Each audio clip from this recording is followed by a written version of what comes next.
ग्रह।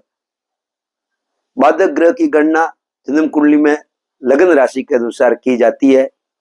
अब चर लगन की कुंडली, आप अपनी पत्री खोलिए। चर लगन फर्स्ट में 1 लिखा है या 4 लिखा है या 7 लिखा है या 10 लिखा है। मेष, कर्क, तुला और मकर, इनका स्वामी एकादश भाव में बाधक हो जाता है।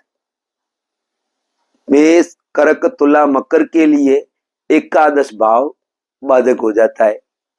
अब स्त्री लगन की कुंडली है आप लोगों की, अगर वृषभ लगन की है, सिंह लगन की है, वृश्चिक लगन की है या कुंभ लगन की है, 2 लिखा है, 5 लिखा है या 8 लिखा है या फिर 11 लिखा है, तो उनके लिए बाधक हो जाता है भाग्येश।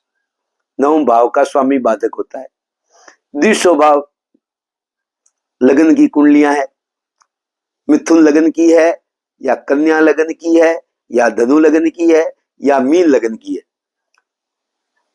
3, 6, 9 और 12 लिखा हुआ है, तो फिर आपके सप्तम भाव का स्वामी बाधक होगा। अगर उनकी दशा आ गई है, देख लो पत्री में खोल करके, तो फिर आपके कार्यों में रुकावट अवश्य आएगी। टकाटक चल रहा कार्य भी बाधाओं में आ जाएगा।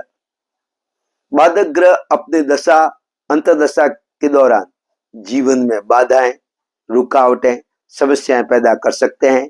यह स्वास्थ्य, धन, करियर, रिश्तेदार सहित जीवन के विभिन्न क्षेत्रों को प्रभावित कर सकता है। बाधक ग्रह की स्थिति यदि खराब है तो व्यक्ति को बीमारियां, धन हानि, अन्य समस्याओं का सामना करना पड़ सकता है। इस बात को आप चेक करिए अपनी पत्री में कि मेरे कार्य में रुकावट आ रही है तो कहीं बाधक ग्रह की दशा तो नहीं है। मेरा ये कार्यक्रम अच्छा लगा है तो शेयर अवश्य करिए। किसी का कार्य रुकावट आई हुई है तो वह दूर हो जाए। और बाधक ग्रह का सबसे अच्छा उपाय यही है, सबसे अच्छा उपाय यही है जो हमारे ऋषि मुनियों ने बताया है। उस ग्रह का जप करना चाहिए बीज मंत्र के द्वारा। आप स्वयं करें, ब्राह्मण द्वारा करवाएं, जो अच्छा लगे वैसा करें, लेकिन जप अवश्य करें। बाधकताएं दूर होगी और आपके कार्य फलीभूत होंगे। इसी आशा के साथ अब मैं आपसे इजाजत लेना चाहूंगा। स्वस्थ रहें, मस्त रहें, प्रसन्न रहें।